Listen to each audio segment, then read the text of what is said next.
السلام علیکم. نن د امازون چې کوم سیریز موږ شروع کړی و دغه څلورم ریکارډینګ دی، مطلب څلورم لیکچر دی. هغه نه مخکې یوه یادونه کوم، دغه زه لږ مصروفه یم نو دغه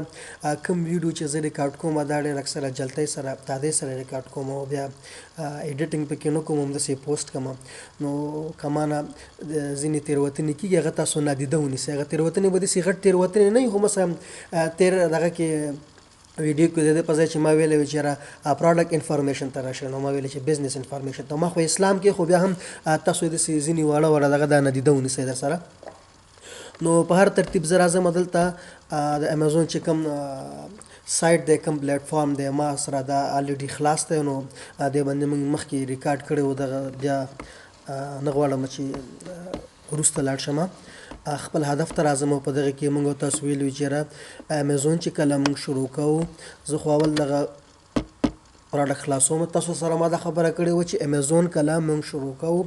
زده کوو یو، نو د هغه نه مخکې باید تاسو موږ د امازون اصطلاحاتو سره ځان بلد کړو. چې کله اصطلاحاتو سره بلد شو، د انټرفیس سره بلد شو، نو هغه نه مخکې به موږ بیا قدم په قدم ځو او انشاءالله تر سم چې وسئ سم چې زده هغه غواړم چې تاسو سره یې شریک کړم، خو زړه به راسره نه تنګوئ. نو موږ مخکې ځینې اصطلاحات ایکسپلین کړي وو، د هغې په دوام سره ځینې اصطلاحات دغه ویډیو کې به تاسو سره زه ایکسپلین کوم. تاسو وګورئ دغه جنس کوم پروډکټ دا ما اوپن کې خلاص مې کې، نو دغه انټرفیس ما سره را ظاهره شو، را ښکاره شو. نو په دغه کې دلته که تاسو راشئ، دلته یې لیکلي دي، ګوره زما کرسر چې کوم ځای کې ولاړ دی، پرایم یې لیکلي دي، بیا اف پی ای لیکلي دي یو، اف بی ام یې لیکلي دي دوه.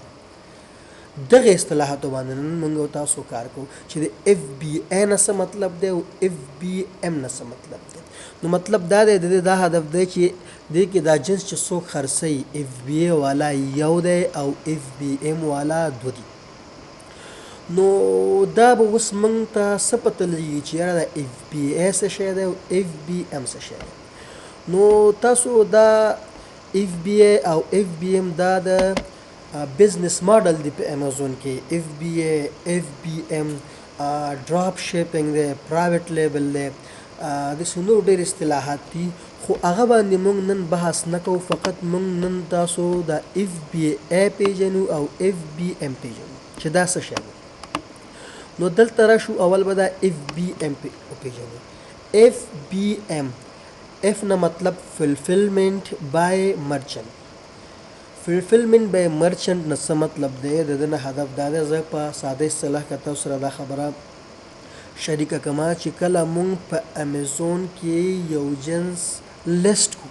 نو تاسو اوس ماته وایي چې یاره لیست څه ته وایي. نو دغه لیست دا چې کوم مونږ نیکسټ ویډیو کې دا صحیح ایکسپلینو، خو تاسو فقط دومره زده کوئ. ګوره زه دا خبره نور هم راساده کوم. تاسو دا خپل پروډکټ چې کله پوسټ مونږ په فیسبوک کې کله یو شی پوسټ کړو، تاسو په ساده اصطلاح چې خپل دا پروډکټ په امازون کې پوسټ کړئ، نو امید دی چې دا به سره دومره انشاءالله فرق نه کوي. خو چې خپل جنس تاسو کله په امازون کې پوسټ کړئ یا یې لیست کړئ، د هغه نه بعد ستاسو جنس به ستاسو سره وي، مطلب جنس به د مرچنټ سره وي، جنس به د تجار سره وي. د تجار خوښه ده چې دا په خپل کور کې ساتي او که په دکان کې ساتي. دغه تولید به تجار د تولید چې کوم شپمنټ دی، انتقال دی، دا به د تجار د مرچنټ ذمہواری ده چې دا به اخلي او کسټمر ته به رسي. نو مطلب چې کوم سټور دلته یې لیکلي دی، ګوره مینیج آل سټوریج شیپینګ ان کسټمر سپورټ دمسلف. مطلب دا دی چې دا ټوله ذمہواری دا د مرچنټ. بیا تکراروم، کله چې یو شخص یو جنس یو تولید دا لیست کی امازون باندې، او هغه نه بعد چې کله دا جنس مطلب د جنس نور کوم خدمات دي، که هغه د کسټمر مطلب مشتری ته د کوم خدمات دی، مشتری ته رسول او دی به په خپل ځان سره ساتي. مطلب که د ځان سره خپل ویر هاوسز وي، ګودامي وي، یا دکان وي، یا په کور کې ساتي. دا ټول سردردی دا د مرچنټ ذمہواری ده. او بل اف پی ای ده، فلفلمنٹ بای امازون. کله چې مونږ یو جنس یا کله چې یو څوک هغه څوک چې هغه سیلري مطلب اکاونټ لري هغه یو جنس یا یو تولید دا د امیزون انوینټري ته ولیږي کوم ځای کې چې د دوکان نو هلته یې ولیږي نو دا سټوریج امیزون به دا ځان سره ساتي په خپل ویر هاوس کې او امیزون به دا پیکینګ امیزون به دا ګاهک مشتری ته ملیږي خو یاد ساتئ چې دغه خدمات امیزون د خدای په نامه نه کوي تاسو نه د هر خدمت په بدل کې فیس اخلي دا بیا موږ وروسته دا موضوع روښانه کوو چې یاره مطلب د سټوریج دپاره د کوم فی دی او د امیزون چې کله تاسو